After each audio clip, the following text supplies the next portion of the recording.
We have breaking news. Conservative activist Charlie Kirk has been killed after being shot in the neck during an outdoor rally on the campus of Utah Valley University in Orem, Utah. We have the latest confirmed information in this special breaking edition of On the Case presented by my channel. Music breaking details are still coming in on this story, but President Donald Trump just said that Charlie Kirk, the conservative activist, is dead after he was shot at an event today outside Salt Lake City in Orem, Utah. Here's the post on Truth Social the president put out, writing that the great and even legendary Charlie Kirk is dead. No one understood or had the heart of the youth in the United States of America better than Charlie. He was loved and admired by all, especially me, and now he is no longer with us. Melania and my sympathies go out to his beautiful wife, Erica, and family. Charlie, we love you. Now, Charlie Kirk was a conservative activist, very active on social media, and a major supporter of Donald Trump. He became one of the young faces of the MAGA movement, and he was one of the founders of Turning Point USA, a major political nonprofit that advocated for conservative causes. Kirk had been on his American comeback tour. He was going to colleges across the country and speaking on campus, and one of those stops today at Utah Valley University. It's in Orem, Utah. It's about 45 minutes south of Salt Lake, and it's a school of about 45,000 kids, and thousands of people were listening to Kirk speak at the time that he was shot. Now, at the time of this reporting, police say a suspect is still on the loose. Originally, there was a campus alert that went out saying that there was a suspect in custody. Then you had video circulating on social media of an older man being detained. It is unclear what the circumstances were around that, but it is being reported that man is not the shooter who killed Charlie Kirk. A school spokesperson told the New York Times that a single shot was fired at Kirk from a building on campus about 200 yards away from where Kirk was seated. According to the school as well, Kirk was taken by his security team off of campus. Now, there is video circulating on social media of the shooting and of the moment that Charlie Kirk was killed. And we cannot show you that video. It is just too graphic to show it here. It is incredibly disturbing. But in that video, you can see that Kirk is hit. He reacts to being shot, falling out of his chair. You can hear that single gunshot being fired. You also see the bullet hit Kirk in the video, and you see blood leave his body. Then there's just chaos of the thousands of students and people who came to hear him speak, running for safety. And here are the text messages that they sent to each other in the moments after this shooting. You can see that she says that she's okay. Quote, "I'm hiding right now. I love you." She explained there was a shooting and that she was okay. But she also said that the school was now on lockdown and that she was in hiding with other people. Earlier today, right as this news was breaking, we spoke before the news broke that Kirk was dead. And at the time it was being reported that a shooter was in custody. And we talked a lot about what this investigation will look like going forward and what charges a shooter, if and when they're arrested, what they could face. We know that there are students that are in lockdown right now on this campus. For those who are responding to this now in law enforcement, what are they doing at this point of the response? Well, from what I understand online, they may have already have a suspect in custody. But one of the big problems when you have a shooting in an outdoor venue is you have self-deployment and lots of law enforcement showing up to the scene and basically having to be organized. So most likely the Utah State Police already set up a command post to bring the people to the one spot where they can organize their crime scene investigators, and then they're going to basically span out, start interviewing people and determine whether he's a lone shooter or there's more people involved in a conspiracy. And that was going to be my next question is and I know law enforcement trains for this, but there's just that chaos of so many people that were in this like college quad. They're running this one person. It appears we don't know his identity at this point is in custody. How do you make sure in all of that chaos that there isn't someone else who is part of this? Well, you really can't. When you have, it looks to be about 5,000 to 10,000 people running in all different directions. The only thing you do is you got to start at the source, which is the shooter. They have him immediately identified. It looks like he may have made the shot from within the crowd. And the people probably it's going to come out that people around him took him into custody, so to speak, or held him. But then the next step would be to do a logical investigation in terms of interviewing him, get his cell phone, do some cell phone analytics, and then talk to the people around there, and then frankly to determine if there is somebody that financed him or put him up to this, or if he's just a lone shooter. So all of this is just for people who are watching this. I mean, this story broke probably for us within the last 10 or 15 minutes. So it's really within the hour, it appears, that this has happened. How quickly do you start asking questions of that suspect? Well, they're going to have to be careful because you don't want to prompt him to lawyer up, so to speak, even though that is his, right? You want to get some professionals there, or get him in a car, get him aside, and basically start talking to him immediately to get a confession, so to speak. You know, he's in custody, so it'll be an interrogation, so he has to be read his Miranda rights. And basically the most important thing for them to find out is, was he alone, or is there more people from the pictures online, if that indeed is the suspect. He looked to be about 65 to 70, white male, older gentleman. So I suspect he's a lone shooter, and this has been something that's brewing within him for a long time. And then they're going to find all those things out, because I also think too, because I saw that same picture, and we're not showing it at this point because we don't know officially if this is the person. And we've seen in some cases, I think the Kansas City Chiefs Super Bowl parade shooting, that there was someone who actually wasn't arrested for it. So that picture is going around on social media, and if he is the person, I think for law enforcement it would be a challenge, where here he is on the ground, and you have people who you want to almost get away. So they aren't, I could understand they would be really angry at this person and would want to go at him, and you want to make sure you have your suspect. But then at the same time, these could be witnesses. How do you handle the chaos of that moment? Well, the first thing is to ensure there is no chaos. So they're going to radio in lots of support. More uniform officers are going to get in there. They're going to do crowd control, and then they're going to interview the people that most likely put their hands on him or were around him, because they're going to be around, because ultimately it's kind of just common sense. They're going to say, hey, does anybody know what happened? And being that event is very partisan, there's going to be people are going to be happy to talk and happy to cooperate with law enforcement. And then from there, you just build on that, because most times when people go to events like this, they don't go alone. They go with a couple of friends. And so somebody's going to know somebody who saw something. And then from there, you're just going to do the investigation. There's pictures, images, videos circulating on social media of the moment that Charlie Kirk was shot. It appears he was shot in the neck, according to the school in an alert, that it was a single gunshot from the crowd, from a suspect now believed to be in custody. And there's probably about 5,000 people, let's say, who were watching this speech. I think it was the QA session for whether it's private security that's there or police that are there. I mean, how do you actually scan a crowd to try and spot someone who might be armed and trying to do something like this? Well, I mean, your common sense. You're going to go to the sound and then the muzzle flash or the smoke. And so it most likely it appears that if he is the guy that did it, there was people around him who saw him pull out the long rifle or whatever, because it doesn't look like it was a shot from a handgun, and they frankly detained him. And then from there, law enforcement will come in and do their investigation. And for these political events, I mean, to your point, I mean, Turning Point, it's a very partisan group, conservative politics. This is not a rock concert. This is a political rally that was going on for law enforcement in the area.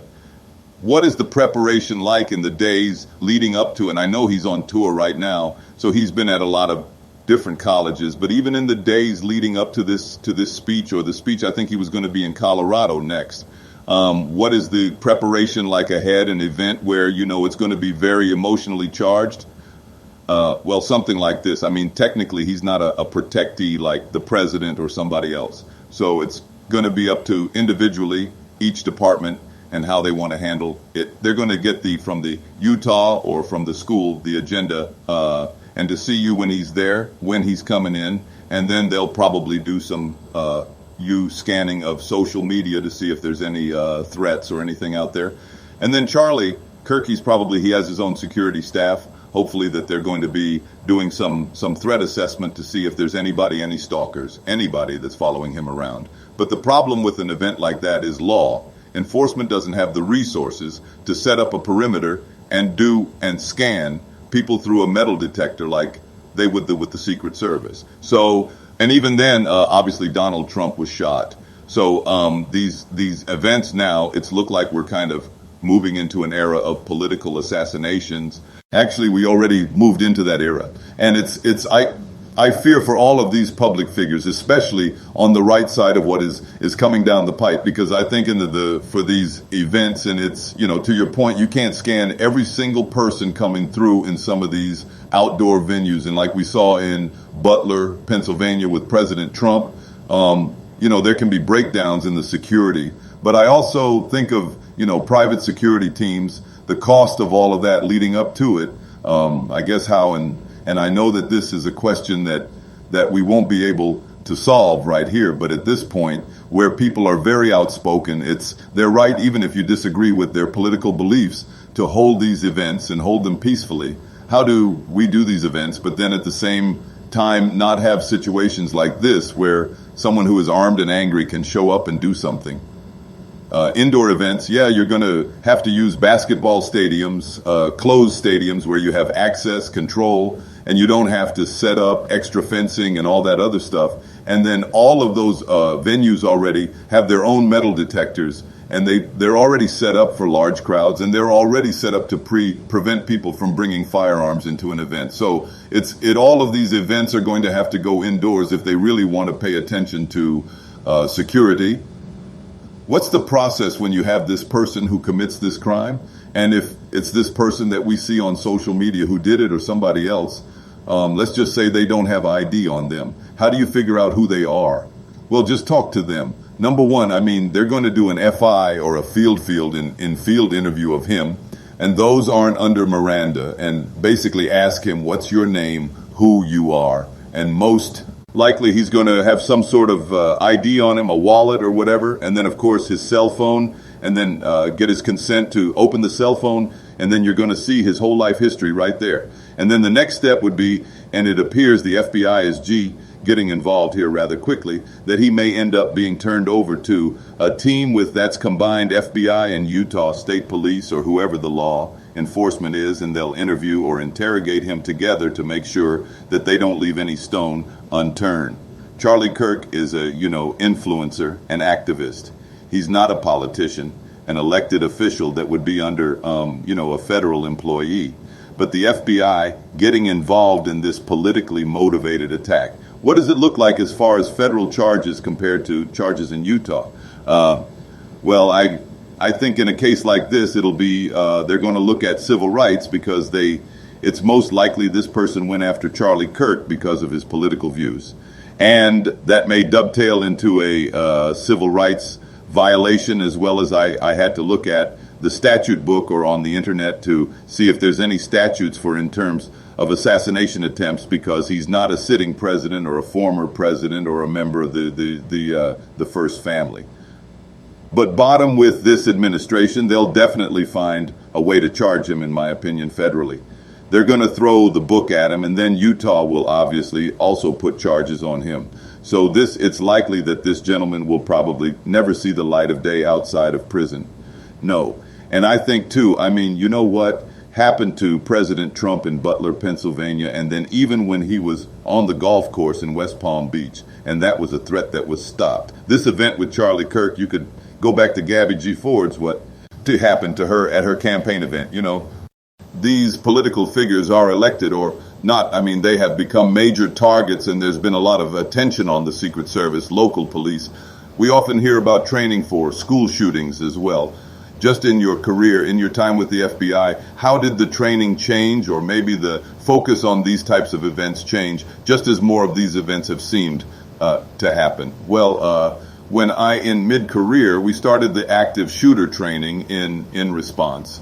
And then that active shooter training began to morph or actually get more sophisticated. So each agent has active shooter training, whether it be in the academy or when they get it into the field. So that's the biggest piece where even, It used to be FBI agents weren't the ones that were going to be responding to this stuff.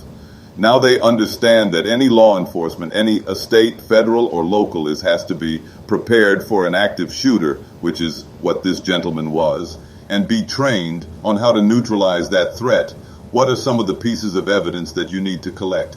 Because there's going to be a ton of witnesses who have seen this guy do it. All that evidence is there. Likely they have the weapon that was used, but what are the other pieces of evidence you're going to need in this case? Well, it's going to be anything in his pockets. They're going to put a timeline together from basically when he shot and then go back most likely 48 hours or 72 hours. And then every minute of his life they're going to endeavor to, for the last 72 hours, they're going to try to identify what exactly where he was and who he was speaking with. And then that will be another subset of the evidence that they're going to collect, is the interviews of anybody he interacted with prior to the event or online via social media. And then that's the other one, is most likely this guy's going to have a big U viewing history of political events, and that will also go to the evidence of whether what his intent was, and frankly the intent is basically where the federal law and the state law for that matter will really come into play, and what they could charge him with. And with I think of Miranda rights, and if he's making statements before you give him his Miranda rights, maybe he had something he wanted to say when he did this. Where does it come into the line when you're searching someone, where you're allowed to search him? Take those things off of him, and then at what point does it become something where your access to this suspect is cut off because maybe he lawyers up and it's after you've given your Miranda rights to him? Well, you're talking about spontaneous admissions, and most of those cops, if not all of them, have body cameras. So if he did do that, it's going to be recorded. And then in terms of his pocket litter or what's on him per Terry, the Supreme Court, Terry stop, you can search him for public safety or law officer safety. And then at that point, anything that's on his body will be brought, will be put aside. But to search the phone, unless he gives consent, they're going to have to get a search warrant for that phone, which won't be a problem. And then the next step would be get search warrants for anywhere he lived or where he's been in the last 72 hours. Then if the FBI is involved in this and they're looking into his history, you have the local campus police. You might have Utah State Police that were involved in this. When it comes to interrogating him later today or whenever that happens, who is the person who'd be sitting across from him in the room? Well, the FBI can't just walk in and take over. That's something from the 70s in the movies. They have to be, and they already have a relationship with the Utah State Police as well as the campus police. And many times in my career, those are some of my best friends were the cops that I work with. So they're going to ask if can they participate, and it's up to whoever is in controlling the prosecution to determine who's going to be in that interview room. Now, if the U.S. Attorney's Office or the federal government takes it over, well, then they could insist on the FBI taking a lead.